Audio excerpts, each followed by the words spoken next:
ETV ప్రేక్షకులకి నమస్కారం. Triplex intelligence of శుభమస్తు కార్యక్రమానికి స్వాగతం. ఈనాడు శుభమస్తు కార్యక్రమంలోని గ్రహఫల మంచంలో గ్రహాల యొక్క స్థితిగతులు, వాటి యొక్క శుభాశుభ ఫలితాల గురించి పరిశీలిద్దాం. అలాగే ఈరోజు 12 రాశుల వారికి ఏ సంఖ్యలు కలిసి వస్తాయి, రంగుల యొక్క ప్రాధాన్యత, ఈరోజు ఇందువారం లేదా సోమవారం చంద్రుడి యొక్క పరిపాలన పూర్తిగా ఉంటుంది. మానసిక రుగ్మతలు దూరం చేసుకోవటానికి చంద్రుడి యొక్క ప్రసన్నత తప్పనిసరి.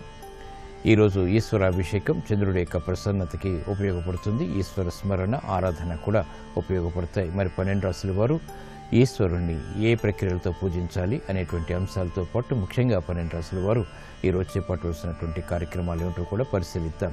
ఈరోజు మరో ప్రత్యేకత కృషి పూర్ణిమ లేదా ఏరువాక పూర్ణిమ, దాని యొక్క విశిష్టత ఏమిటో కూడా పరిశీలిద్దాం. ముందుగా నేటి పంచాంగ వివరాలు. శ్రీ దుర్ముఖి నామ సంవత్సరం జ్యేష్ఠ మాసం, ఉత్తరాయణం, గ్రీష్మ ఋతువు. ఈరోజు జ్యేష్ఠ పూర్ణిమ, దీన్నే ఏరువాక పూర్ణిమ, కృషి పూర్ణిమ అంటాం. చాలా విశేషమైనటువంటి రోజు. అలాగే వారం ఇందువారం లేదా సోమవారం. ఈరోజు చేపట్టేటువంటి ఆధ్యాత్మిక కార్యక్రమాలు, పుణ్య కార్యక్రమాలు, గోసేవ, అన్నదానం, వస్త్రదానం, చంద్రజపం, ఏకాదశ పూర్వక రుద్రాభిషేకం, విష్ణు సహస్రనామం, లలితా సహస్రనామ పారాయణ ఇత్యాది కార్యక్రమాలన్నీ కూడా ప్రశాంతతను పెంచుతాయి, చంద్రుడి యొక్క అనుగ్రహాన్ని కలిగిస్తాయి. ఈరోజు నక్షత్రం జ్యేష్ఠ నక్షత్రం. ఈ నక్షత్రంలో ఈరోజు పుట్టేటువంటి వారికి ఏ పాదమైనప్పటికీ కూడా ప్రబల శాంతి తప్పనిసరి. ఈ జ్యేష్ఠ నక్షత్రంలో ఈరోజు పుట్టేటువంటి వారికి బుధ మహాదశతోటి ప్రారంభమవుతుంది. ప్రస్తుతం బుధుడి యొక్క స్థితి వృషభ క్షేత్ర స్థితి. ఈ బుధుడికి ఇప్పుడు శుక్రుడితో పరివర్తన ఉంది. కాబట్టి ఈ పరివర్తన దశలు జీవితంలో ఆధిపత్యత శుభ్రైనప్పుడు చక్కటి అభివృద్ధిని కలిగిస్తాయి. అలాగే ఈ తర్వాత వచ్చేటువంటి నక్షత్రం మూలా నక్షత్రం. ఈ మూలా నక్షత్రంలో ఈరోజు పుట్టేటువంటి వారికి ప్రబల శాంతి తప్పనిసరి. అలాగే ఈరోజు మూలా నక్షత్రంలో పుట్టేటువంటి వారికి కేతు మహాదశతోటి ప్రారంభమవుతుంది. ఈరోజు సోమవారం, పూర్ణిమతో కూడినటువంటి సోమవారం చాలా విశేషమైనది. ఈరోజు చేసేటువంటి ఈశ్వర స్మరణ, ఆరాధన, అభిషేకం ఉత్తమ ప్రయోజనాన్ని కలిగిస్తుంది, అభివృద్ధికి దోహదపడుతుంది, ఐశ్వర్య ప్రాప్తిని కలిగిస్తుంది. శుభమస్తు వీక్షిస్తున్నటువంటి ప్రేక్షకులందరికీ కూడా ఈశ్వరానుగ్రహం కలగాలని ప్రార్థిద్దాం. ప్రభుం ప్రాణనాథం విభుం విశ్వనాథం జగన్నాథనాథం సదానందభాజం భవద్భవ్య భూతేశ్వరం భూతనాథం శివం శంకరం శంభుమీశానమీడే గళేరుండమాలం తనౌ సర్పజాలం మహాకాలకాలం గణేశాదిపాలం జటాజూత గంగోత్తరం గైర్విశిష్యం శివం శంకరం శంభుమీశానమీడే ముదామాకరం మండనం మండయంతం మహామండలం భస్మభూషాధరంతం అనాదిన్యపారం మహామోహమారం శివం శంకరం శంభుమీశానమీడే. ఇప్పుడు 12 రాశుల వారికి ఏర్పడేటువంటి శుభాశుభ ఫలితాన్ని పరిశీలిద్దాం. ముందుగా మేషరాశి. ఈరోజు మేషరాశి వారిని పరిశీలించినట్లయితే ఆర్థిక వ్యవహారాల్లో మెరుగైనటువంటి మార్పులు చేకూరుతాయి. గతంలో చేసినటువంటి పొరపాట్లను సవరించుకునేటువంటి అవకాశాలు కూడా దగ్గరవుతాయి. గృహ కార్యాలని చకచకా పూర్తి చేయగలుగుతారు. నూతన ఉత్సాహంతో కూడినటువంటి కార్యక్రమాల నిర్వహణ ద్వారా బలాన్ని పెంపొందింప చేసుకునేటువంటి అవకాశాలు దగ్గరవుతాయి. వ్యాపార రంగం వారికి మెరుగైనటువంటి పరిస్థితులు ఆశాజనకంగా మారుతాయి. వ్యవహారాల్లో చుక్కెదురు పరిస్థితుల్ని అధిగమించగలుగుతారు. పారిశ్రామిక రంగం వారికి అభివృద్ధి గోచరిస్తుంది. నూతన కార్యక్రమాలు చకచకా చేపట్టగలుగుతారు. వ్యవహారాల్లో ప్రతికూల పరిస్థితులను స్థిరాస్తి రంగం వారు దూరం చేసుకోగలుగుతారు. మహిళలకు గృహపరంగా ప్రోత్సాహం లభిస్తుంది. స్వతంత్ర నిర్ణయాలకు ఉపక్రమించగలుగుతారు. నూతన కార్యక్రమాలు వ్యాపారపరంగా లాభిస్తాయి. అభివృద్ధి కార్యక్రమాలు వైద్య వృత్తి వారికి కలిసి వస్తాయి. న్యాయవాద వృత్తి వారికి విజయాలు వరిస్తాయి. ఈ రోజు మీ అదృష్ట సంఖ్య 2. తెలుపు వర్ణం ప్రశాంతతను పెంచుతుంది. పౌర్ణమితో కూడిన సోమవారం సందర్భంగా మేషరాశి వారు ఈ రోజు ఈశ్వరుణ్ణి ఎర్రగన్నేరు పూలతో పూజించడం ద్వారా ధైర్య సాహసాలు పెరుగుతాయి, ప్రమాదాలు దూరమవుతాయి. వ్యాపార ఒప్పందాలు ఈరోజు మీకు అనుకూలం. ఈ రోజు వృషభ రాశి వారిని పరిశీలించినట్లయితే కార్యక్రమ నిర్వహణలో నైపుణ్యం పెరుగుతుంది. యుక్తితో కూడినటువంటి కార్యక్రమాలని పూర్తి చేయగలుగుతారు. వ్యవహారాల్లో అనుకూల పరిస్థితులు ఆనందాన్ని కలిగిస్తాయి. సంభాషణలు రుచిస్తాయి. వ్యయం ఎక్కువగా ఉన్నప్పటికీ ఆదాయం కూడా సమాంతరంగా ఉంటుంది. క్రమశిక్షణతో కూడినటువంటి కార్యక్రమ నిర్వహణ ద్వారా విజయాలు సాధించగలుగుతారు. గృహ ఉపయోగ కార్యక్రమాల్ని పూర్తి చేయగలుగుతారు. కార్యక్రమ నిర్వహణలో మహిళలకు ప్రోత్సాహం లభిస్తుంది. ఆర్థిక బలం చేకూరుతుంది. సంతోష వార్తలు వింటారు. గృహ ఉపయోగ కార్యక్రమాల్ని వేగవంతంగా పూర్తి చేయగలుగుతారు. విద్యార్థులకి శుభ పరిణామాలు చోటు చేసుకుంటే కార్యక్రమాల్ని చకచకా పూర్తి చేయగలుగుతారు. వ్యాపారస్తులకి అనువైనటువంటి మార్గాలు వ్యాపారపరంగా లభిస్తాయి. పారిశ్రామికవేత్తలకి తీసుకున్నటువంటి నిర్ణయాలు అమలు చేసేటువంటి శక్తి సామర్థ్యాలు లభిస్తాయి. ఈ రోజు మీ అదృష్ట సంఖ్య 6.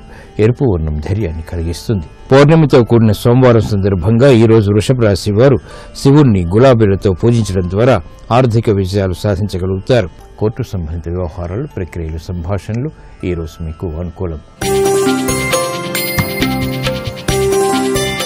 ఈ రోజు మిథున రాశి వారిని పరిశీలించినట్లయితే కార్యక్రమాలను వేగవంతంగా పూర్తి చేయగలుగుతారు. అనుకూల మార్పులు ఆర్థికంగా దగ్గరవుతాయి. సాహస నిర్ణయాలకు ఉపక్రమించగలుగుతారు. సంబంధ బాంధవ్యాల విషయంలో ఏర్పడినటువంటి ప్రతికూలత తగ్గుతుంది. నూతన ఉద్యోగ అవకాశాలు కూడా లభిస్తాయి. ఉద్యోగస్తులు శుభ ప్రయత్నాల ద్వారా విజయాలు సాధించగలుగుతారు. నూతన ప్రక్రియలు విద్యార్థులకి లాభిస్తాయి. మహిళలకు ప్రోత్సాహం లభిస్తుంది. ఆరోగ్య విషయంలో మాత్రం జాగ్రత్తలు పాటించాలి. పిల్లల విషయంలో శ్రద్ధ తప్పనిసరి. కార్యక్రమ నిర్వహణలో నైపుణ్యం వైద్య వృత్తి వారికి కొనసాగుతుంది. ఆర్థిక లావాదేవీలు సాఫ్ట్వేర్ రంగం వారికి లాభిస్తాయి. అభివృద్ధి కార్యక్రమాల్ని వేగవంతంగా స్థిరాస్తి రంగం వారు పూర్తి చేయగలుగుతారు. ఈ రోజు మీ అదృష్ట సంఖ్య 5. ఆకుపచ్చ వర్ణం రక్షణకి దోహదపడుతుంది. పూర్ణిమతో కూడిన సోమవారం సందర్భంగా ఈ రోజు మిథున రాశి వారు ఈశ్వరుణ్ణి మల్లె పువ్వులతో పూజించడం ద్వారా ప్రశాంత పరిస్థితుల్ని ఆహ్వానించగలుగుతారు. విద్యా ప్రయత్నాలు ఈ రోజు మీకు అనుకూలం. ఈ రోజు కర్కాటక రాశి వారిని పరిశీలించినట్లయితే ఆర్థిక విషయాలు అనుకూలిస్తే అవకాశాలను సద్వినియోగపరచుకోగలుగుతారు. అభివృద్ధి కార్యక్రమాలు గృహరీత్యా ఆనందాన్ని కలిగిస్తాయి. విదేశీ సంబంధిత లావాదేవీలు కూడా యోగిస్తాయి. చుక్కెదురు పరిస్థితుల్ని వ్యాపారపరంగా కొనసాగించగలుగుతారు. పారిశ్రామిక రంగం వారికి మెరుగైనటువంటి మార్పులు ఆర్థికంగా చేకూరుతాయి. సంతోష వార్తలు కూడా దగ్గరవుతాయి. వ్యాపార రంగం వారికి అనుకూల పరిస్థితులు వృత్తిలో చోటు చేసుకుంటాయి. సాహసోపేతమైనటువంటి నిర్ణయాలకి స్త్రీలు ఉపక్రమించగలుగుతారు. అభివృద్ధి కార్యక్రమాలు విద్యార్థులకి లాభిస్తాయి. స్థిరాస్తి విషయాల్లో ఏర్పడినటువంటి ప్రతికూలత కూడా తగ్గుతుంది. రాజకీయ రంగం వారికి లబ్ధికే చేపట్టేటువంటి కార్యక్రమాల్లో ఊరట లభిస్తుంది. ఈ రోజు మీ అదృష్ట సంఖ్య 6. తెలుపు వర్ణం ప్రశాంతతను పెంచుతుంది. సోమవారంతో కూడినటువంటి పూర్ణిమ సందర్భంగా ఈ రోజు కర్కాటక రాశి వారు ఈశ్వరుణ్ణి చామంతులతో పూజించడం ద్వారా శుభ పరిణామాలు గృహంలో చోటు చేసుకుంటాయి. గృహ సంబంధిత కార్యక్రమాలు ఈ రోజు మీకు అనుకూలం. ఈ రోజు సింహరాశి వారిని పరిశీలించినట్లయితే సాహస నిర్ణయాలు కలిసి వస్తాయి. స్థిరాస్తి విషయాల్లో అనుకూలత పెరుగుతుంది. రాజకీయ లబ్ధి చేకూరుతుంది. ఉద్యోగ ప్రయత్నాలు కలిసి వస్తాయి. గృహంలో ఆనందకర సంఘటనలు కొనసాగుతాయి. వేగవంతమైనటువంటి నిర్ణయాల ద్వారా పారిశ్రామిక రంగం వారికి అభివృద్ధి గోచరిస్తుంది. వ్యాపార వ్యవహారాల్లో విషయాలు వ్యాపార రంగం వారికి అనుకూలిస్తాయి. తెలివైనటువంటి కార్యక్రమ నిర్వహణ మహిళలు ప్రారంభించగలుగుతారు. విద్యార్థులకి సునాయాస విజయాలు లభిస్తాయి. చేపట్టేటువంటి కార్యక్రమాల్లో సాహసాన్ని ప్రదర్శించగలుగుతారు. క్రీడారంగం వారికి విజయాలు వేగవంతంగా దగ్గరవుతాయి. అభివృద్ధి కార్యక్రమాలు స్థిరాస్తి రంగం వారు కూడా చేపట్టగలుగుతారు. నష్టాల్ని భర్తీ చేసుకునేటువంటి కార్యక్రమ నిర్వహణ విజయవంతమవుతుంది. ఈ రోజు మీ అదృష్ట సంఖ్య 3. పసుపు వర్ణం త్వరితగతిన శుభాలను కలిగిస్తుంది. సోమవారంతో కూడినటువంటి పూర్ణిమ సందర్భంగా సింహరాశి వారు ఈ రోజు ఈశ్వరుణ్ణి చెరుకు రసంతో అభిషేకించడం ద్వారా మంచి వార్తలు వింటారు. సంతోష వార్తలు దగ్గరవుతాయి. దూర ప్రయాణాలు ఈ రోజు మీకు అనుకూలం. ఈ రోజు కన్యారాశి వారిని పరిశీలించినట్లయితే మానసిక వేదనలు తగ్గుతాయి. సంభాషణల విషయంలో జాగ్రత్తలు వహించాలి. స్థిరాస్తి విషయాల్లో ప్రతికూల పరిస్థితులు ఉన్నప్పటికీ నెట్టుకు రాగలుగుతారు. అభివృద్ధి కార్యక్రమాల్ని వేగవంతంగా ప్రారంభించినప్పటికీ ఆటంకాలతో కూడినటువంటి విషయాలు సిద్ధిస్తాయి. విదేశీ సంబంధిత లావాదేవీలు మాత్రం కలిసి వస్తాయి. అభివృద్ధి కార్యక్రమాలు పారిశ్రామిక రంగం వారికి కలిసి వస్తాయి. చేపట్టేటువంటి కార్యక్రమాల్లో మహిళలకు ప్రోత్సాహం లభిస్తుంది. ఆరోగ్య ప్రతికూలత కూడా తగ్గుతుంది. సంభాషణల విషయంలో సాఫ్ట్వేర్ రంగం వారు జాగ్రత్తలు వహించాలి. స్థిరాస్తి రంగం వారికి విభేదాలు తగ్గుతాయి. అయినప్పటికీ అసంతృప్తి సంఘటనలు కూడా వెనంటి ఉంటాయి. కార్యక్రమ నిర్వహణలో నైపుణ్యం వైద్య వృత్తి వారు ప్రదర్శించినప్పటికీ ఆశాజనకమైనటువంటి వాతావరణం ఆర్థికంగా పొందలేకపోతారు. ఈ రోజు మీ అదృష్ట సంఖ్య 2. ఎరుపు వర్ణం ధైర్యాన్ని కలిగిస్తుంది. పౌర్ణమితో కూడినటువంటి సోమవారం సందర్భంగా ఈరోజు కన్యారాశి వారు ఈశ్వరుని పండ్ల రసాలతో అభిషేకించడం ద్వారా శుభవార్తలు వింటారు. ఆర్థిక అభివృద్ధి గోచరిస్తుంది. ఆర్థిక లావాదేవీలు, సంభాషణలు ఈరోజు మీకు ఊరట కలిగిస్తాయి. ఈరోజు తులారాశి వారిని పరిశీలించినట్లయితే ఆకస్మిక అనుకూల ఆర్థిక విజయాలు సిద్ధిస్తాయి. నూతన కార్యక్రమాలను వేగవంతంగా ప్రారంభించగలుగుతారు. గతంలో కన్నా మెరుగైనటువంటి పరిస్థితులు వ్యాపారపరంగా ఆనందాన్ని కలిగిస్తాయి. గృహ విషయాల్లో కూడా ఆశించినటువంటి ప్రయోజనాలు దక్కుతాయి. నూతన స్నేహాలు తద్వారా లబ్ధి చేకూరుతుంది. రాజకీయ వ్యవహారాల్లో మెరుగైనటువంటి మార్పులు రాజకీయ రంగం వారికి చేకూరుతాయి. సినీ రంగం వారికి మంచి అవకాశాలు లభిస్తాయి. ఆగిపోయినటువంటి కార్యక్రమాలు తిరిగి ఊపందుకుంటాయి. కార్యక్రమాల నిర్వహణలో స్థిరాస్తి రంగం వారికి నైపుణ్యం పెరుగుతుంది. న్యాయవాద వృత్తి వారికి శుభ పరిణామాలు ఆహ్వానించగలుగుతారు. అభివృద్ధి కార్యక్రమాలు వైద్య వృత్తి వారికి లాభిస్తాయి. సాఫ్ట్వేర్ రంగం వారికి ఆర్థిక సహాయ సహకారాలు లభిస్తాయి. వృత్తిలో ప్రాధాన్యత పెరుగుతుంది. ఈ రోజు మీ అదృష్ట సంఖ్య 1. ఎరుపు వర్ణం ధైర్యాన్ని కలిగిస్తుంది. పౌర్ణమితో కూడిన సోమవారం సందర్భంగా ఈ రోజు తులారాశి వారు ఈశ్వరుని బిల్వదళాలతో పూజించడం ద్వారా శుభ పరిణామాలని పొందగలుగుతారు. లాభదాయకమైనటువంటి కార్యక్రమాలు తద్వారా విజయాలు చేతికందుతాయి. వాహన కొనుగోళ్లు వంటివి ఈ రోజు మీకు అనుకూలం. ఈ రోజు వృశ్చిక రాశి వారిని పరిశీలించినట్లయితే కార్యక్రమాలను చకచకా పూర్తి చేయగలుగుతారు. శారీరక రుగ్మతలు తగ్గుతాయి. సంబంధ బాంధవ్యాల విషయంలో ఏర్పడినటువంటి ప్రతికూలత కూడా తగ్గుతుంది. విదేశీ వ్యవహారాల్లో మెరుగైనటువంటి మార్పులు చోటు చేసుకుంటాయి. రుణ ప్రయత్నాల ద్వారా ఆశించినటువంటి ఆదాయాన్ని కూడా పొందగలుగుతారు. నూతన కార్యక్రమాలు పారిశ్రామిక రంగం వారికి లాభిస్తాయి. తెలివైన నిర్ణయాల ద్వారా విజయాలు సాధించగలుగుతారు. అభివృద్ధి కార్యక్రమాల్ని వ్యాపార రంగం వారు చేపట్టగలుగుతారు. కృషితో కూడినటువంటి కార్యక్రమాలు సినీ రంగం వారికి కలిసి వస్తాయి. నూతన కార్యక్రమాలు వైద్య వృత్తి వారికి లాభిస్తాయి. వ్యాపార విస్తరణ వంటివి కూడా కలిసి వస్తాయి. ఈ రోజు మీ అదృష్ట సంఖ్య 6. తెలుపు వర్ణం ప్రశాంతతను పెంచుతుంది. పూర్ణిమతో కూడినటువంటి సోమవారం సందర్భంగా ఈ రోజు వృశ్చిక రాశి వారు ఈశ్వరుణ్ణి విభూతితో కలిపినటువంటి జలంతో అభిషేకించడం ద్వారా జన్మశని ద్వారా ఏర్పడేటువంటి రుగ్మతలు కనుమరుగవుతాయి. విదేశీ లావాదేవీలు, సంభాషణలు, ప్రక్రియలు ఈరోజు మీకు అనుకూలం. ఈరోజు ధనుసు రాశి వారిని పరిశీలించినట్లయితే అదృశ్య సంఘటనలు గృహరీత్యా ఆహ్వానించగలుగుతారు. మెరుగైనటువంటి పరిస్థితులు వ్యాపారపరంగా కూడా లాభిస్తాయి. నూతన కార్యక్రమాలు గృహరీత్యా ఆనందాన్ని కలిగిస్తాయి. అభివృద్ధి కార్యక్రమాల్లో ఏర్పడినటువంటి ప్రతికూలత వ్యాపార రంగం వారికి తగ్గుతుంది. పారిశ్రామిక రంగం వారికి వేగవంతమైనటువంటి నిర్ణయాల ద్వారా అభివృద్ధి గోచరిస్తుంది. గృహ సంబంధిత కార్యక్రమాల్లో మహిళలకి ప్రాధాన్యత పెరుగుతుంది. శుభ పరిణామాలు ఆనందాన్ని కలిగిస్తాయి. కార్యక్రమ నిర్వహణలో నైపుణ్యం వ్యవసాయ రంగం వారికి పెరుగుతుంది. వైద్య వృత్తి వారికి ఏర్పడినటువంటి అసహన పరిస్థితులు తగ్గుతాయి.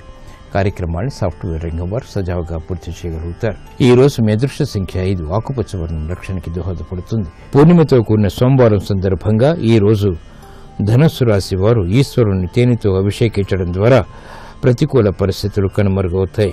వ్యాపార నిర్ణయాలు ఈరోజు మీకు అనుకూలం. ఈ రోజు మకర రాశి వారిని పరిశీలించినట్లయితే శత్రు భీతి తగ్గుతుంది. కార్యక్రమాన్ని చకచకా పూర్తి చేయగలుగుతారు. వ్యవసాయ సంబంధిత కార్యక్రమాల్లో ప్రోత్సాహం లభిస్తుంది. భూ సంబంధిత వ్యవహారాల్లో విజయాలు సాధించగలుగుతారు. నూతన ప్రక్రియలు వృత్తిరీత్యా పనికి వస్తాయి. ప్రయత్నాలు ఫలిస్తాయి. చేపట్టేటువంటి కార్యక్రమాలు పారిశ్రామిక రంగం వారికి ఆదాయాన్ని పెంచుతాయి. వ్యాపార అభివృద్ధికై చేపట్టేటువంటి కార్యక్రమాల్లో వ్యాపార రంగం వారికి ఆత్మవిశ్వాసం పెరుగుతుంది. పోటీని తట్టుకునేటువంటి శక్తి సామర్థ్యాలు పొందగలుగుతారు. విద్యార్థులకు విజయాలు సిద్ధిస్తాయి. మహిళలకు ఆరోగ్య రక్షణ ఏర్పడుతుంది.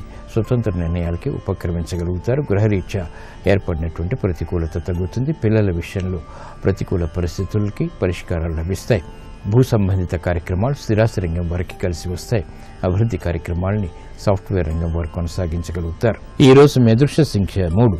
పసుపు వర్ణం త్వరితగతిని శుభాన్ని కలిగిస్తుంది. పౌర్ణమితో కూడినటువంటి సోమవారం సందర్భంగా ఈ రోజు మకర రాశి వారు ఈశ్వరుణ్ణి గంధంతో అర్చించడం ద్వారా శుభ పరిణామాలు గృహంలో చోటు చేసుకుంటాయి. ఆధ్యాత్మిక కార్యక్రమాలు ఈ రోజు మీకు లాభదాయకం. ఈరోజు కుంభరాశి వారిని పరిశీలించినట్లయితే సంబంధ బాంధవ్యాలు మెరుగవుతాయి. ఆరోగ్యంలో ఏర్పడినటువంటి ప్రతికూలత తగ్గుతుంది. ఖర్చులు కూడా తగ్గుతాయి. ఆదాయాన్ని పెంపొందింప చేసుకునేటువంటి మార్గాలు సులభతరమవుతాయి. స్నేహితుల ద్వారా లబ్ధి చేకూరుతుంది.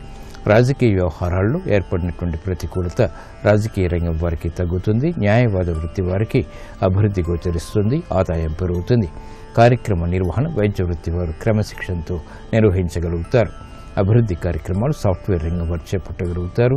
ఆదాయాన్ని పెంపొందింప చేసుకునేటువంటి మార్గాలు సులభతరమవుతాయి. కృషికి తగినటువంటి ఫలితం వ్యవసాయ రంగం వారికి లభిస్తుంది. ఆశించినటువంటి ప్రయోజనాలు వెంటనే పొందగలుగుతారు. ఈ రోజు మీ అదృష్ట సంఖ్య 9. ఎరుపు వర్ణం ధైర్యాన్ని కలిగిస్తుంది. పౌర్ణమితో కూడినటువంటి సోమవారం సందర్భంగా ఈ రోజు కుంభరాశి వారు ఈశ్వరుణ్ణి ఆవు పాలతో అభిషేకించడం ద్వారా సంబంధ బాంధవ్యాలు మెరుగవుతాయి. శుభవార్తలు వింటారు. విదేశీ లావాదేవీలు, సంభాషణలు, ప్రక్రియలు ఈరోజు మీకు అనుకూలం. ఈరోజు మీనరాశి వారిని పరిశీలించినట్లయితే ఆర్థిక వ్యవహారాల్లో మెరుగైనటువంటి మార్పులు చోటు చేసుకుంటే సాహస నిర్ణయాలు తీసుకోలేకపోతారు. వ్యాపార సంబంధిత కార్యక్రమాల్లో మెరుగైనటువంటి మార్పులు తప్పనిసరి. అభివృద్ధి కార్యక్రమాల్లో ఆచితూచి నిర్ణయాలు తీసుకోవాలి. కార్యక్రమ నిర్వహణలో ఆశించినటువంటి ప్రయోజనాల్ని వ్యాపార రంగం వారు క్రమక్రమంగా పొందగలుగుతారు. సాహస నిర్ణయాల ద్వారా పారిశ్రామిక రంగం వారికి చిరు సమస్యలు ఎదురవుతాయి. ఆర్థిక సంబంధిత లావాదేవీలు స్థిరాస్తి రంగం వారికి లాభిస్తాయి. అయినప్పటికీ అసంతృప్తి సంఘటనలు కూడా వెన్నంటి ఉంటాయి. కోర్టు సంబంధిత వ్యవహారాల్లో న్యాయవాద వృత్తి వారికి విస్మయాలు ఏర్పడతాయి. అభివృద్ధి కార్యక్రమాలని సాఫ్ట్వేర్ రంగం వారు ప్రారంభించినప్పటికీ ఆటంకాలతో కూడినటువంటి విజయాలు సాధించగలుగుతారు. ఈ రోజు మీ అదృష్ట సంఖ్య 3. పసుపు వర్ణం త్వరితగతిని శుభాలను కలిగిస్తుంది. పూర్ణిమతో కూడిన సోమవారం సందర్భంగా ఈ రోజు మీనరాశి వారు ఈశ్వరుణ్ణి మల్లె పువ్వులతో పూజించడం ద్వారా ఆర్థిక సమస్యలు కొనమరుగవుతాయి. ఐశ్వర్య ప్రాప్తి కలుగుతుంది. ఆరోగ్య పరీక్షలు ఈ రోజు మీకు మేలును కలిగిస్తాయి.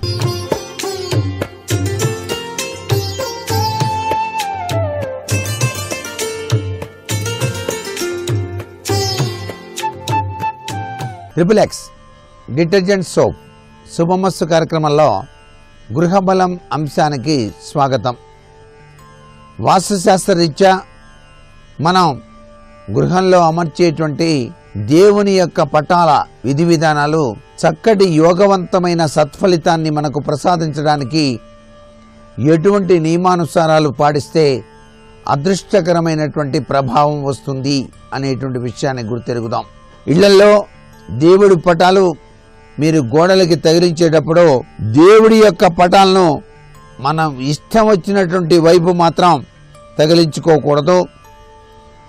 వాస్తు ప్రకారంగా తూర్పు పశ్చిమ దిక్కుల్లో దేవుని పటాలను తగిలిస్తే మంచిది అనేటువంటి విషయాన్ని గుర్తెరగాలి.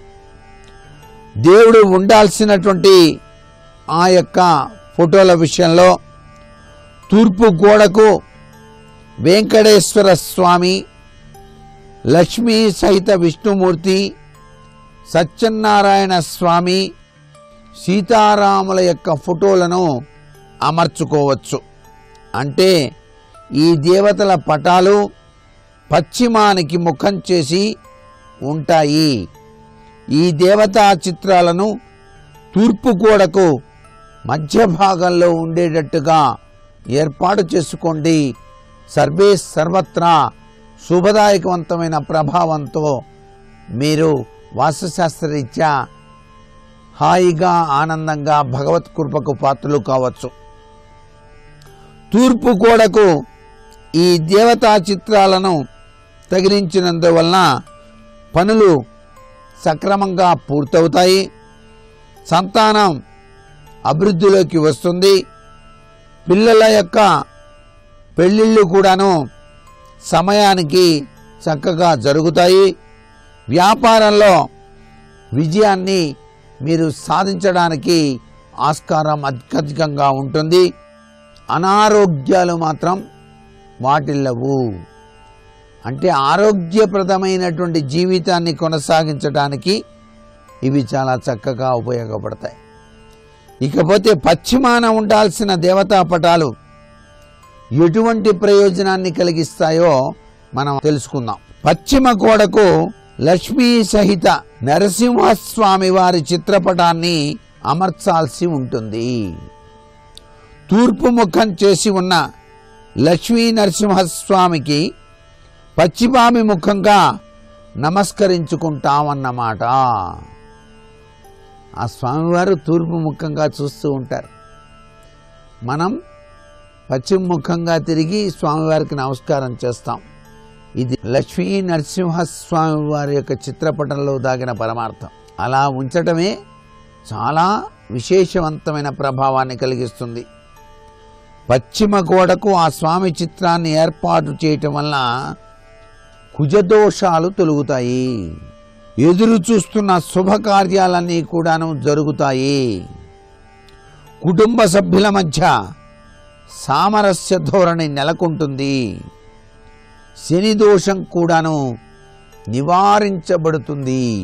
ఈ చిత్రపటంలో ఇంత గూఢార్థం దాగి ఉంది అనేటువంటి విషయాన్ని గ్రహించాలి. మనం గృహాలకి తప్పనిసరిగా రంగులు వేయటం అనేటువంటిది మర్చిపోకూడదు. సున్నం వేయటం అంటారు. ఈ సున్నం వేయటం చాలా ముఖ్యమని మనకు వాస్తుశాస్త్రం తెలియజేస్తోంది.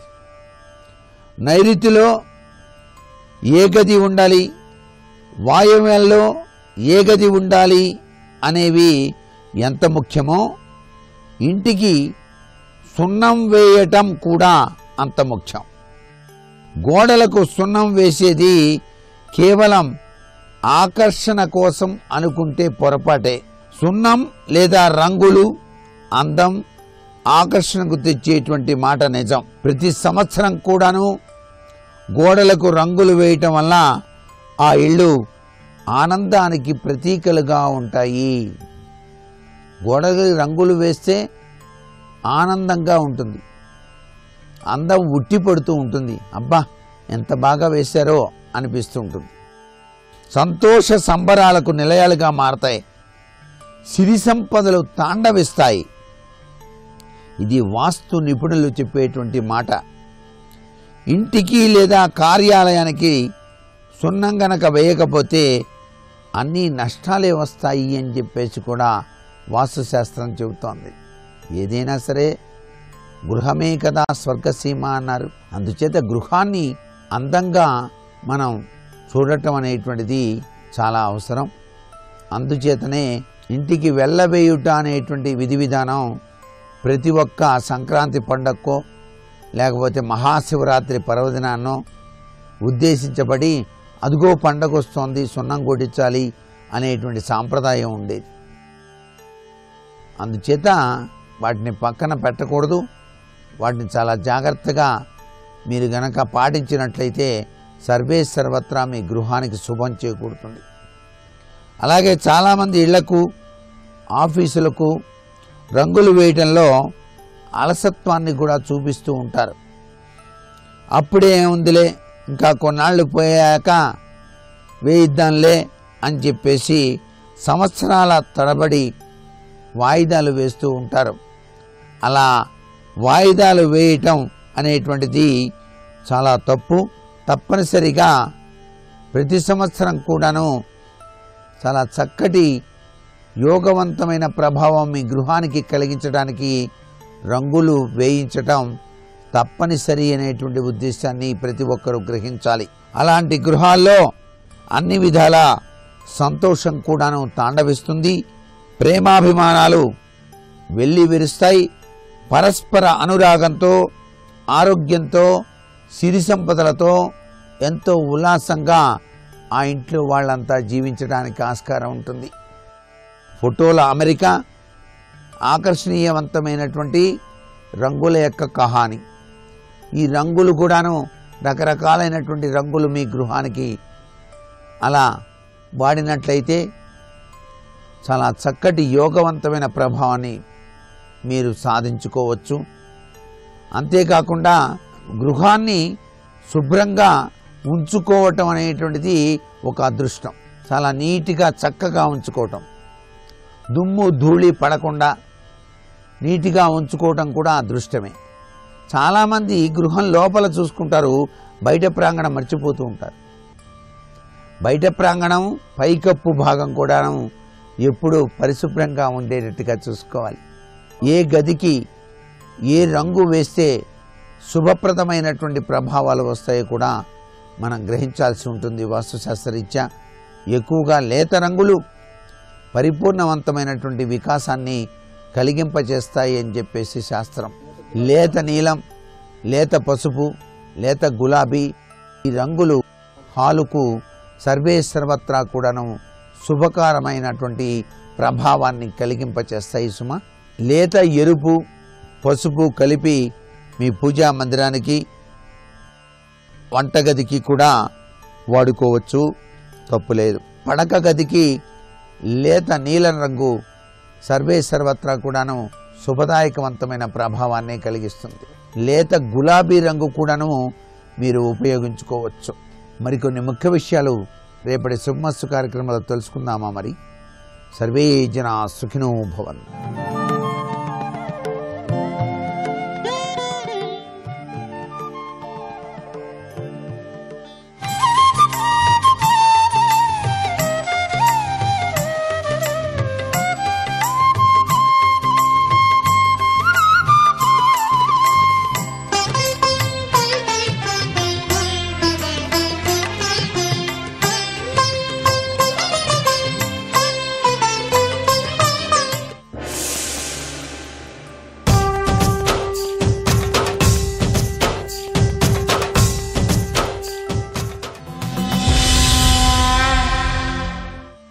శోకమునందు మగ్గునుడైతే 3 ప్రమాదాలు వస్తాయి. నా శోకమునకు కారణమెవరు మొదట అన్వేషిస్తాడు. నా శోకమునకు కారణము వీడు అని ఎవరినైనా గుర్తుపట్టాడు అనుకోండి, యుక్తాయుక్త విచక్షణ పోతుంది. తాను క్రోధమునకు వశపడతాడు. అప్పుడు తాను ఏం చేస్తాడో తెలియదు. తెలియనప్పుడు తాను పతనమైపోతాడు. అది చాలా మెట్లెక్కిన వాడైతే చాలా దారుణంగా పడిపోతాడు. 2 మెట్ల మీద ఉన్నవాడి అయితే కింద కాలితే మడవని పెడుతుంది. 98వ మెట్టు మీద ఉన్నవాడు జారిపోతే నడుము విరిగిపోతుంది. కాబట్టి బాగా ఊంచుకోవాలంటే అసలు శోకమునందు మగ్నమైపోకూడదు. శోకమునందుండి కూడా తొందరగా బయటికి వచ్చి నిలబడగలగాలి. అది అవసరం సుమా. ఎంత గొప్పగా మాట్లాడుతున్నాడండి వ్యాసుడు. అది ఒకరికేమి జీవితంలో ఏమో ఎప్పుడు ఎవరికి ఏ సందర్భం ఏర్పడుతుందో ఎవరైనా తెలుసుకుని జాగ్రత్త పడవలసిందే కాదా. రోజులన్నీ ఒక్కలా ఉండవుగా. కాబట్టి ఎంత గొప్పగా లోకానికి పనికొచ్చేటట్టు మాట్లాడుతున్నాడు వ్యాసుడు. అని భూతముల నిత్యములు నీవీ తెరివెప్పుడును విందువు, అహీన ధృతిన్ నీ చేతోగతి నలవరూపము భూతా నిత్యత్వమదియ పుచ్చును వగలన్. నీకెందుకు ఏడుస్తున్నావు? ఎందుకు ఏడుపు వచ్చింది? నీ పిల్లలు పోయారని. పోకుండా ఉండిపోయింది ఏదైనా ఉందా అని ఆలోచించడం మొదలుపెట్టు. ఏదీ లేదుగా, అన్నీ పోయాయిగా. కానీ ఒక్కొక్కటి పోవడానికి ఒక్కొక్క కారణం ఉంటుందండి. 1,000,000 మంది వైద్యులు కూడి వచ్చిన కానీ మరణమయ్యడి వ్యాధి మాన్పలేదు. ఏదో కారణం, నింద లేకుండా బొందిపోకూడదు కాబట్టి ఏదో ఓ కారణం చెప్పాలి. ఆ కారణం లేకపోతే డెత్ సర్టిఫికెట్ ఇవ్వడానికి ఉండదు. డెత్ సర్టిఫికెట్ లేకపోతే లీగల్ హెయిర్ సర్టిఫికెట్ లేదు. లీగల్ హెయిర్ సర్టిఫికెట్ లేకపోతే ఆయన పేరు మీద ఉన్నవి వాడుకోవడానికి లేదు. అందుకనో కారణం ఉండాలి తప్ప అసలు పోకుండా మాత్రం ఏ కారణం లేకుండా పోయినవాడు ఉంటాడా? ఉండడు. వైద్యుడికి తెలుస్తుంది ఏ కారణానికో పోయాడు. ఏ కారణం లేకపోతే గుండె అయిపోయింది. ఎందుకు అయిపోయిందో ఆయనకి తెలియదు తప్ప ఎవరికి తెలుస్తుంది? ఆగిపోయిన వాడికి తెలియదు, ఆగిపోయిందని తెలుసున్న వాడికి తెలియదు, తెలుసుకున్న వాడికి తెలియదు. అది విచిత్రం. ఒక్కొక్కసారి ఎందుకు అయిపోయిందంటే నేనేం చెప్పనండి అంటాడు. కాబట్టి లోకంలో ఏది ఉండిపోయిందని ఆలోచించవయ్యా. అప్పుడు వీళ్ళు పోయారన్న బెంగ నీకు తగ్గుతుంది. సమస్యకి విరుగుడు ఎంత బాగా చెప్తాడో చూడండి. అది అందరూ చెప్పలేరు సుమండి. అసలు ఏ శోకమునందున్న వాడినైనా శోకము నుంచి బయటికి తీసి స్వస్థత కల్పించి నిలబెడితే తర్వాత వాడు తన కర్తవ్యం తాను చేసుకుంటాడు. అలా మాట్లాడాలంటే శాస్త్ర ప్రావీణ్యం ఉండాలి. మాట్లాడేటప్పుడు యువతల వాడికి చీకాకు కలగకూడదు. మీకేం చెప్తా వేదాంతం అనేటట్టు ఉండకూడదు. అందంగా ఉండాలి. ఎంత బాగా మాట్లాడతాడో అది ఆ ఒక్క వ్యక్తికి అన్వయం కాకూడదు. తర్వాత లోకంలో ఎవరికైనా అన్వయం కావాలి. అతడి భారతం ఎందుకు అవుతుంది? అది దేశకాలములకు సంబంధం లేకుండా నిలబడగలిగింది కావాలి. అలా మాట్లాడగలగాలి. అది వ్యాస ప్రజ్ఞ. కాబట్టి నీకు ఇంకొక విషయం చెప్తాను, జాగ్రత్తగా విను. అన్నీ నీ చేతిలోనే ఉన్నట్టు, నువ్వే కొడుకుల్లిగా నీచినట్టు, వాళ్ళేదో యుద్ధానికి వెళ్ళిపోయినట్టు, నీ మాట విననట్టు, నీ తమ్ముడి పిల్లలకి బలం ఎక్కువైపోయినట్టు, వాళ్ళు చంపేసినట్టు, నువ్వు పనికి మాలిన వాడివి అయిపోయినట్టు ఏడుస్తున్నావు కదూ. నేను నీకు ఒకటి చెప్పనా? నాకు ఎక్కడికైనా వెళ్ళగలిగిన ప్రజ్ఞ ఉంది ధృతరాష్ట్ర మహారాజా, నాకని కాదు, వ్యాసుడికి. వ్యాసుడు ఎక్కడికైనా వెళ్ళగలడు. కాబట్టి నేను ఒక రోజున దేవసభకి వెళ్ళాను. అక్కడికి భూదేవి ఆర్తనాదం చేస్తూ వచ్చింది. నా మీద పాపుల సంఖ్య పెరిగిపోతోంది. పాపుల సంఖ్య అన్న మాటకు అర్థం ఏంటంటే శాస్త్రమును పాటించకుండా భోగం అనుభవించేవాళ్ళు. భగవంతుడు ఎలా బ్రతకమన్నాడో అలా బ్రతకకుండా జీవించేస్తుంటాడు వాడు. కానీ భూమి ఇచ్చినటువంటివన్నీ అనుభవిస్తాడు, భగవంతుడు ఇచ్చినవన్నీ అనుభవిస్తాడు. ఆయన ఇచ్చిన కళ్ళతో అన్ని చూసి ఆనందిస్తాడు, ఆయన ఇచ్చిన నోటితో అన్ని తిని ఆనందిస్తాడు, ఆయన ఇచ్చిన ముక్కుతో వాసన చూసి ఆనందిస్తాడు, ఆయన ఇచ్చిన చర్మంతో ముట్టుకుని ఆనందిస్తాడు. ఆయన చెప్పిన మాట మాత్రం వినడం, అది పాపం, అది భారం. భూమికి సంఖ్య భారం కాదు, బరువు భారం కాదు, భగవంతుడి మాట వినకపోవడం ఆవిడికి భారం. ఆ భారం తగ్గిస్తానని మీరు అన్నారు దేవతలారా, కానీ ఆ తర్వాత ఆ ప్రయత్నం చేసినట్టు కనపడలేదు. మీరెవరూ రాలేదు, వాళ్ళు అలాగే పెరిగిపోతున్నారు. మరి ఎలా అని అడిగితే శ్రీ మహావిష్ణువు భూదేవిని ఉద్దేశించి ఒక మాట చెప్పారు, వినుము. ధృతరాష్ట్రుడను రాజు తనుజ శతము బడయు, దుర్యోధనుండు అనంబడు పరగు పెద్ద కొడుకు, నీ భారమంతయు నుడుపునతడు, తడయక ఎడునది వగదక్కుమబలా. ఓ అబలా, ఓ భూదేవి, నువ్వు భయాన్ని విడిచిపెట్టు, దుఃఖాన్ని విడిచిపెట్టు. ఎందుకంటే ధృతరాష్ట్రుడను రాజు తనుజ శతము బడయు. ధృతరాష్ట్రుడనేటటువంటి ఒక రాజుకి 100 కొడుకులు పుడతారు. దుర్యోధనుండనబరుగు పెద్ద కొడుకు, అందులో పెద్దవాడి పేరు దుర్యోధనుడు అని ఉంటుంది. నీ భారమంతయు నుడుపునతడు, వాడు నీ భారాన్ని తీసేస్తాడు. అదేమిటి ఆయన తీసేయడం ఏమిటి అంటే, ఆయన శిబిరానికి అంతటికీ మధ్యలో ఉండే రాట అవుతాడు. ఆయన లాంటి వాళ్ళందరూ ఆయన చుట్టూ చేరుతారు. అందరూ చేరిపోయిన తర్వాత కృష్ణ పరమాత్మ పాండవుల్ని తీసుకొచ్చి నరనారాయణులు కలిపి చంపేస్తారు. వెతికి చంపక్కర్లేదు. ఎక్కడెక్కడ ఉన్న వాళ్ళని వీడు తీసుకొచ్చి వాళ్ళ దగ్గర పెట్టుకుని వీడు నాయకుడుగా నిలబడతాడు. అప్పుడు వాణ్ణి వాడితో ఉన్న వాళ్ళని కలిపి చంపేస్తాడు. నేను వస్తాను, నాతో అర్జునుడు కూడా ఉంటాడు, నరనారాయణులం అవతారంగా వస్తాం. కాబట్టి నిజానికి చంపడానికి మొదటి కారణం ఎవడు? ఆ దుర్యోధనుడు. పాపం వాడు చేస్తాడు ఆ ఉపకారం. అందరినీ తీసుకొచ్చి వాడి దగ్గర పెట్టుకుంటాడు, మేము వచ్చి చంపేస్తాం. కాబట్టి నువ్వేమి బెంగ పెట్టుకోవద్దు. అలా ఆ దుర్యోధనుడి కారణంగా ఓ భూదేవి ఈ భూభారం అంతా కూడా తొలగిపోతుంది అని చెప్పి, ఆ దుర్యోధనుడికి కొన్ని లక్షణాలు ఉంటాయి. ఒరుల యున్నతి సైరింపనోపడు, అధిక బలుడు, క్రోధి, శూరత్వ సంపన్న బుద్ధి, బుద్ధి చెప్పిన వినియడు ప్రొడగాడు, కాన వైరంబు విడువడు కౌరవేంద్ర. నీ కొడుకుకుండే లక్షణం ఏమిటో తెలుసా? కలిపురుషుని యొక్క అంశలో వస్తాడు. అందుకే అతడు ఇంకొకడు బాగుపడితే చూడలేడు. వాడికి ఎప్పుడూ వాడు తన పని తాను చేసుకోడు, ఎవడైనా బాగుపడుతున్నాడా అని చూస్తూ ఉంటాడు, వాడు బాధపడుతూ ఉంటాడు, దానికి అసూయతో ఉంటాడు. అక్కడి నుంచి ఇంకా మిగిలిన దుర్లక్షణాలన్నీ బయటకు వస్తుంటాయి. కాబట్టి ఒరుల యున్నతి సైరింపనోపడు, అధిక బలుడు, ఒంటికి చూస్తే చాలా బలం, క్రోధి, అపారమైన కోపం, శూరత్వ సంపన్న బుద్ధి, ఎప్పుడు మనసులో శౌర్యంతో ఏదో చెయ్యాలనే ఆలోచన, బుద్ధి చెప్పిన వినియడు ప్రొణగాడు. ఎవరైనా బుద్ధి చెప్పినా వినడం, వాడికి తట్టదు, ఒకటి చెప్తే వినడం, చాలు. ఆ 2 లక్షణాలు ఉంటే చాలు సర్వనాశనం అయిపోవడానికి. కాన వైరంబు విడువడు కౌరవేంద్ర, కాబట్టి శత్రుత్వాన్ని మాత్రం వదిలిపెట్టాడు. అందుకే కృష్ణుడు చెప్తే వినలేదు, సంజయుడు చెప్తే వినలేదు, ఎవరు చెప్పినా వినలేదు, ఆఖరికి వ్యాసుడే వచ్చి చెప్పినా వినలేదు. చచ్చిపోయే వరకు పగతోటే ఉన్నాడు. మరి ఇప్పుడు నేనెలా బ్రతుకుతాను? ఇంత బ్రతికి 100 కొడుకులు చచ్చిపోయిన తర్వాత కళ్ళు లేని వాడిని ధర్మరాజు పెట్టిన అన్నం తిననా? ఆ ధర్మరాజు నన్ను సూటి పోటీ మాటలు అనడా? భీముడు అనడా?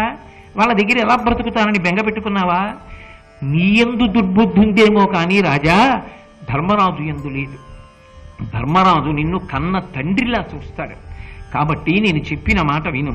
కావున నీ దశ నాతనికిన్ విముఖత్వము కలగదు, భక్తిమి ఇంత వినయం వినయం, కుడియాడుట తప్పదు కాంచద వాతనిపై నీవును నెయ్యము, కౌరుణికత్వము నిక్కొన తమ్ములు అవ్విభుండు వేవుర పెట్టుగా, సంతతి కల్మియ నీమది నిల్పిమో పెంపొలయం.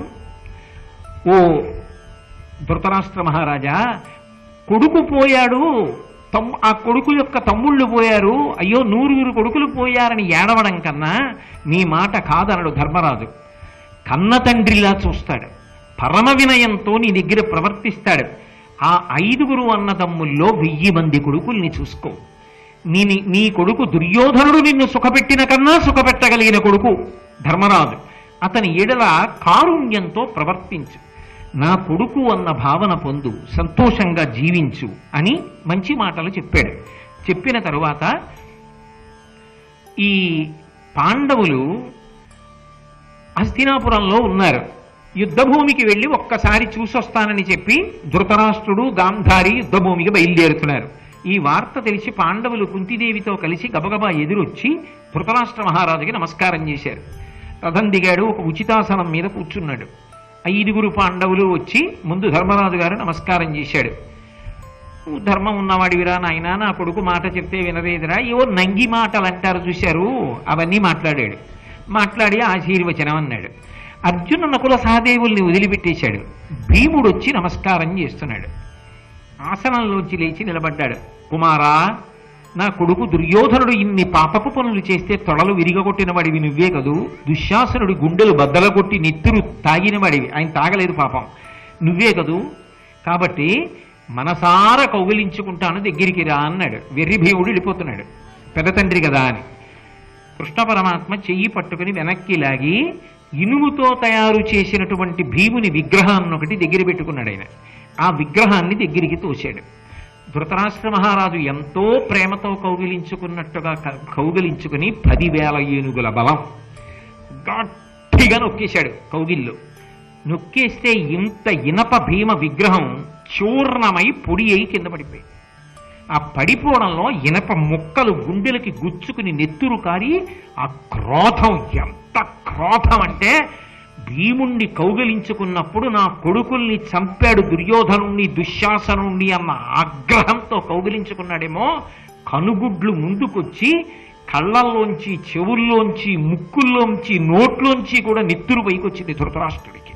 అంటే ఎంత క్రౌర్యంతో ఉంటాడో, ఎంత కుటిలాత్ముడో చూడండి. స్పృహ వచ్చింది, నీళ్లు చల్లారు, ఒళ్ళంతా తుడిచారు, నెత్తురు కడిగేశారు. లేచి ఏమీ ఎరగని వాళ్ళ, అయ్యో నాయనా భీమసేన, నువ్వు మరణించావా నాయనా, నేను కౌగిలించుకున్నాను నాయనా, ఏమిటి నాయనా నాకు ఈ క్రోధం అని బొల్లి బొల్లి రాగాలంటారు చూసారా, అలా దొంగ దొంగ ఏడుపులు మొదలెట్టాడు. అన్నీ విని కృష్ణ పరమాత్మ దగ్గరికి వెళ్ళి చెయ్యట్టుకుని, నీ దిక్కుమాలిన బుద్ధి బయటికి వచ్చిందిలే, భీముణ్ణి నువ్వు చంపుతావని తెలిసే ఇనప భీమ విగ్రహాన్ని నీ ముందు ఉంచాను, భీముడు ఇక్కడే ఉన్నాడు, ఆశీర్వచనం చెయ్యి అన్నాడు. అంతమంది ముందు నిజంగా ఎంత సిగ్గుపడి ఉండాలి ధృతరాష్ట్రుడు ఆ రోజున. కృష్ణుడు లేని పాండవులు ఎక్కడ నిలబడతారు? మహానుభావుడు పాండవుల్ని కాపాడాడు. ఆ తరువాత గాంధారీదేవి దగ్గరికి వెళ్ళి ఆశీర్వచనం పొందండి అన్నాడు. 5 బిక్కుబిక్కుమంటూ గాంధారి దగ్గరికి వెళ్ళారు. ఎందుకని ఇప్పుడు ఆవిడేం శపిస్తుందో. వెళ్ళి 5 గాంధారి దగ్గర అమ్మా నమస్కారం అన్నారు. అనేటప్పటికీ ఆవిడ వెంటనే వీళ్ళ మాటలు వినపడగానే తన కొడుకులు గుర్తొచ్చారు. ఒక్కడు బ్రతకలేదు, అందరూ మరణించారు, వీళ్ళు 5 ఇలా ఉన్నారని కోపం వచ్చి శపించబోయింది. ఇది గమనించాడు వ్యాసుడు. ఎక్కడో ఉన్నాడు తపోనిష్టలో, ధర్మాత్ముల్ని కాపాడాలి, అది వ్యాస లక్షణం. ధర్మం ఎక్కడుందో అక్కడ రక్షణ చేస్తాడు. గబగబా వచ్చి ఆ సన్నివేశంలోకి ప్రవేశించాడు. ప్రవేశించి కోడలు కదా మరి ధృతరాష్ట్రుడి భార్య గాంధారి, కోడల దగ్గరికి వెళ్ళి, పాండవేయాగ్రజుపై నల్కమానుము రాజసంబేల, ఈ రాజు ధర్మపరుడు, నీ వించుక పాటించి వినవమ్మ చెప్పెదా, కౌరవ శ్రేష్ఠుడు అనికి చనుచుండి తల్లి దివినయిమ్ము, జయముగా నాకని పలికిన ఆ కుమారుతోడ పేర్మికి ఈడుగా కుడుక, ఎక్కడ నుండు ధర్మమక్కడకు జయము సేరుననవే, భూరి ఘోర యుద్ధంబున గెలుపుకు నిరికాన, తలంప ధర్మపరుల కాంగవలయు పాండు తనూజుల అసూయలేని బుద్ధి చూడుమిట్లు. వ్యాసుడొచ్చన్నాడు, పాండవేయాగ్రజుపై నల్కమానుము రాజసంబేల, ఈ రాజు ధర్మపరుడు, నీ వించుక పాటించి వినవమ్మ చెప్పెదా. అంత కోపం ఎందుకు గాంధారి? ఏమిటి శాపం ఇచ్చేస్తానంటున్నావు పాండవులకి? ఈ ధర్మరాజు ఎంత గొప్పవాడు, ఎంత ధర్మాత్ముడు, అంతవరకెందుకు? శాపవిద్దుగానివి, నేను ఒకటి చెప్తాను, ఆ తర్వాత శపించు అన్నాడు. అని ఏమమ్మా, ఒకానొక నాడు నీ పెద్ద కొడుకు దుర్యోధనుడు యుద్ధానికి వెడుతూ వచ్చి నీ కాళ్ళకి నమస్కారం చేశాడు. కౌరవ శ్రేష్ఠుడనికి చనుచుండి తల్లి దివినయిమ్ము, జయముగా నాకని పలికిన, అమ్మా నాకు జయం కలగాలని ఆశీర్వదించు అని అడిగాడు. నువ్వు మహాపతివ్రతవి, సుగుణాల పీటివి. అందుకే నువ్వు మాత్రం నీ కొడుకుకి జయం కలగాలని ఆశీర్వదించలేదు. ఏమన్నావు నువ్వు? నాకని పలికిన ఆ కుమారుతోడ పేర్మికి ఈడుగా కొడుక, ఎక్కడ నుండు ధర్మమక్కడకు జయము సేరుననవే. ఉరే కొడక, ధర్మం ఎక్కడుంటుందో అక్కడ జయం కలుగుతుందిరా అని ఆశీర్వదించావు. ఇప్పుడు జయం ఎక్కడ కలిగింది? పాండవులకు కలిగింది. అంటే ధర్మం ఎక్కడుంది? పాండవుల యందుంది. మరి నువ్వే ఆశీర్వచనం చేసి ధర్మం ఎక్కడుందో అక్కడ శాపం ఇస్తావా? అదే నీ గుణం. మరి అప్పుడు ఎందుకవా ఆశీర్వచనం చేశావు? ధర్మాత్ముల్ని శపించడం మర్యాద? తల్లివమ్మ, వాళ్ళని ప్రేమతో చూడు. ధర్మాత్ములైనటువంటి వాళ్ళని కాపాడడం అందున తల్లివి నీకుండవలసిన లక్షణం కాదా? ఆ మాట విని గాంధారీదేవి వెంటనే తన కోపాన్నంతటినీ పక్కన పెట్టి పాండవుల 5గురిని దగ్గరికి తీసుకుని ఆశీర్వచనం చేసింది. ఆ సమయానికి వ్యాసుడు వచ్చి ఉండకపోతే ఏం జరిగి ఉండేదో. మహానుభావుడు ఆ రోజున అలా వచ్చి మళ్ళీ ఆ 5గురు పాండవుల్ని కాపాడాడు. ధర్మం ఎక్కడుంటుందో అక్కడ వ్యాస భగవానుడు వచ్చి రక్షణ చేస్తుంటాడు. మళ్ళీ అనుశాసనిక పర్వంలో గంగాదేవి దగ్గరికి వెడతాడు. భీష్ముడు మరణించాడు, అంత్యేష్టి సంస్కారం జరిగిపోయిందని తెలిసి తల్లి ఏడుస్తూ ఉంటుంది పాపం గంగమ్మ. మనం హరిద్వార్ యాత్రకు వెళ్ళినప్పుడు మనందరం విడిది చేసినటువంటి విశ్రాంతి భవనంలో ఒక అద్భుతమైనటువంటి విగ్రహం. ఆ గంగమ్మ భీష్ముణ్ణి ఇలా 2 చేతులతో ఎత్తి పట్టుకుని కందుల వెంట నీరు కారుస్తున్నట్టుగా ఉంది ఆ విగ్రహం. అందులో మనం వెళ్ళినది హేమంత ఋతువేమో. ఆ పైనుంచి రాత్రి మంచు పడి ఆ విగ్రహం మించి కందుల మించి నీటి బొట్లు కారినట్టుగా ఇలా చెక్కిళ్ల మీద చారికలు కట్టి ఉండేవి. నిజంగా అప్పుడే గంగమ్మ ఏడుస్తోందా అన్నట్టుండేది సజీవంగా శిల్పం. అలా గంగమ్మ బాధపడుతుంటే మళ్ళీ అక్కడికి వెళ్ళాడు. ఎక్కడ ఎవరు బాధపడుతుంటే అక్కడికి వెళతాడు మహానుభావుడు. వెళ్ళి ఒక మాట చెప్పాడు. నీవు శోకంబు తక్కుము, నీ సుతుండు పరమగతి నుండే శాప సంప్రాప్తి చేసి వసువు మర్త్యుడై వర్తించే అసదృశ ప్రభావుడాతడు వగపేల దేవి నీకు. అమ్మా, అతను మహానుభావుడమ్మా, వసువులలో ఒకడమ్మా. అపారమైనటువంటి ప్రభావంతో ఈ లోకం మీద ప్రవర్తించాడు. అటువంటి వాడు ఇవాళ అవతార పరిసమాప్తి చేసి మళ్ళీ వసువుల్లోకి వెళ్ళిపోయాడు. చిరస్మరణీయుడైనటువంటి కుమారుణ్ణి కన్నాను అని సంతోషించాలి తప్ప వెళ్ళిపోయాడని ఏడుస్తావెందుకమ్మా అన్నాడు. అతని శిఖండియేలా అమరాధిపుడు సమయింపజాలునే అతడు నిజెచ్ఛ చేసి నరునంచిత దివ్య శరంబు లంక సంగతములు చేసి పాంపుగ సుఖస్థితి మృత్యువు మంచియుండి కీర్త్యతిశయమంది తా వలచినప్పుడు పోయే విషాదమీటికి. ఎవరైనా ఉన్నారా లోకంలో అటువంటి మహావీరులు? శిఖండి చంపడం ఏమిటమ్మా భీష్ముణ్ణి? 33 కోట్ల మంది దేవతలతో కలిసి దేవేంద్రుడు వచ్చి ఎదురుగుండా నిలబడి యుద్ధం చేస్తే చంపగలడా భీష్మాచార్యుల వారిని? అంతటి మహావీరుడు కదా. కావాలని తాను ఇక శరీరం వదిలిపెట్టాలని నిర్ణయించుకొని స్వచ్ఛంద వరంగా ఉన్నవాడు కాబట్టి లోకోత్తర వీరుడై ఎవ్వరూ శయనించని రీతిలో అర్జునుడి యొక్క బాణములన్నీ వచ్చి శరీరానికి గుచ్చుకుంటే శరీరము డుళ్ళి రథంలోంచి కింద పడిపోతే శరతల్పగతుడై బాణముల చేత తయారు చేయబడిన మంచం మీద మహావీరుడై శయనించాడు తప్ప శయ్య మీద పడుకోలేదమ్మా.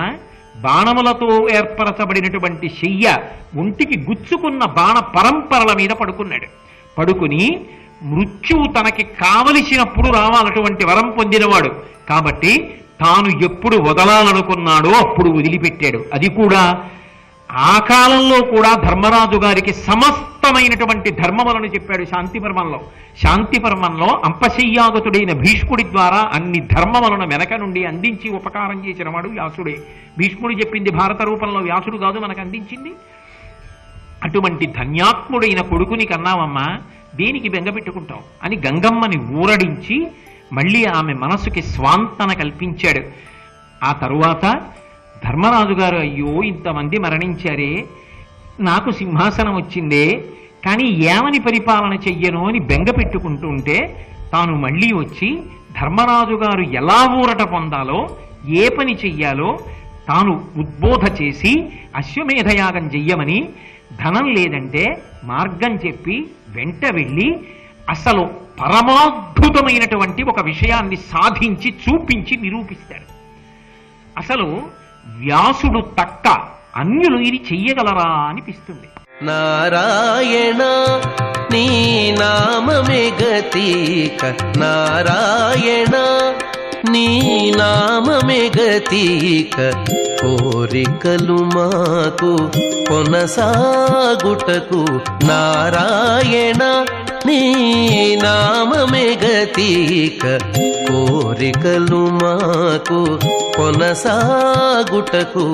నారాయణ నీ నామమే గతీక, కోరికలు మాకు కొనసాగుటకు. నారాయణ నారాయణ నారాయణ నారాయణ. సర్వం శ్రీ ఉమామహేశ్వర పరబ్రహ్మార్పణమస్తు.